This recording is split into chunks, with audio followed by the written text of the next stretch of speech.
West Asia, the Middle East, and North Africa includes the modern countries of Iran, Iraq, Turkey, Syria, Lebanon, Sudan, and Egypt. In ancient times, the region was the home of the Sumerians and Akkadians in Mesopotamia, the Canaanites and Phoenicians in the Levant, and the people of ancient Egypt and Nubia in North and East Africa. In this video, we'll explore the emergence of the region's ancient civilization over an almost 3,000-year period, from 3,500 BCE to 300 CE. We will take a closer look at the evolution of its written languages and culture, and we will discover how different political and social systems created legitimacy for each region. Mesopotamia, in the Middle East, is one of the world's earliest complex societies. It was where languages, ideas, and cultures intermingled to form new empires. The region is characterized by extremely hot summers, little rainfall, and arid deserts. So how did its geography give rise to such enduring empires? The ancient civilizations of the area first developed on the fertile banks of the Tigris and Euphrates rivers. The Greeks would later name it Mesopotamia, meaning the land between two rivers. The region is dominated by the Zagros Mountains to the east, where later civilizations like the Akkadians, Babylonians, and Assyrians developed, and a fertile plateau above the Tigris to the north, where the Assyrians governed an extensive trading network from the city of Ashur. In the hot, dry climate of southern eastern Mesopotamia, the Babylonians built sophisticated underground systems to transport water from the rivers to supply their capital city.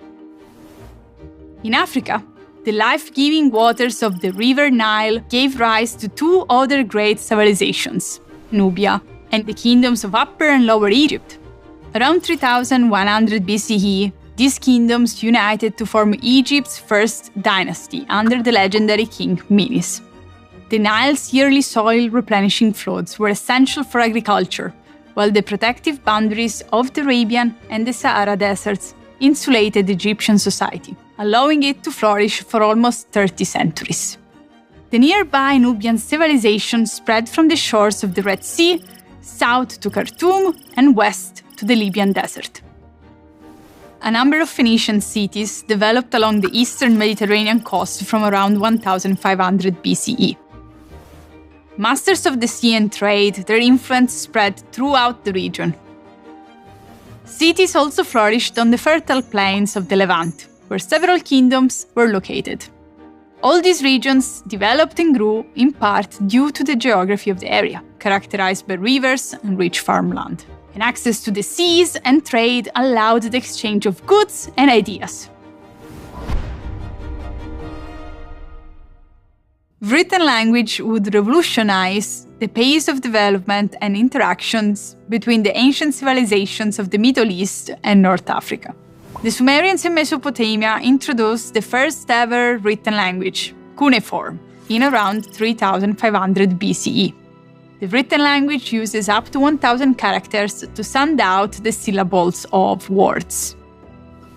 By around 3000 BCE, the Egyptians had developed their own form of written language, later named hieroglyphics by the Greeks. Using around 1,000 symbols or characters, it visually communicated ideas and concepts. Hieroglyphics led to the development of a new cursive writing system called hieratic script. It could be easily reproduced using reed pens and ink on papyrus, or carved into stone. The written scripts of ancient Egypt informed the creation and formation of Nubian writing, called Meroitic. From as early as the 11th century BCE, the Phoenicians began adapting hieroglyphs. They created the world's first widely used consonantal writing system, using 22 characters to represent the sounds of consonants. Also known as an abjad, this easy-to-learn writing system became a common script that facilitated trade and communication across a much larger region. The Phoenician abjad influenced the creation of the Arabic and Greek scripts, and is a forerunner to many of the writing systems we use today. The complexity of the ancient societies of the Middle East and North Africa is reflected in the development of new forms of government and social systems, which brought stability to the region. In Mesopotamia, early city-states such as Ur, Ashur, and Babylon frequently rose and fell.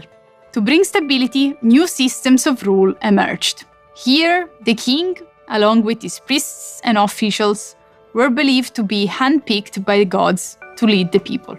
Perhaps one of the most famous rulers of Mesopotamia was Hammurabi, the sixth Amorite king of the Old Babylonian Empire. His strict legal code, inscribed on a stele, symbolized retributive justice, where a punishment reflected the crime. In contrast, the pharaohs of ancient Egypt were seen as actual gods. Their power was supreme. This theocratic form of government originated during the First Dynasty, when the pharaohs claimed a divine mandate to exert their authority as they saw fit, either through delegation or by force. In the Nubian kingdom of Kush, the king stood at the top of society, followed by nobles and priests.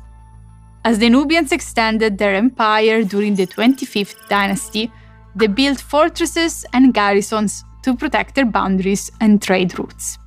Nubian society evolved to incorporate elements of its major neighbors, Egypt and later Rome. In the Levant, the interconnected city-states of the Phoenician Empire were ruled by absolute monarchies.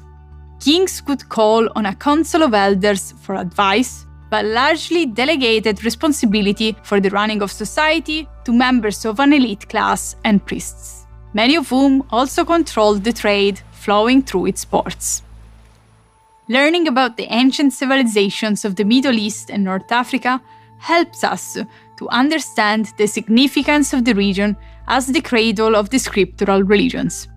By recognizing the impact of geography on human development and how it led to the creation of sophisticated writing systems, extensive trade networks, and effective governments, we can gain an important insight into some of the oldest civilizations of the world.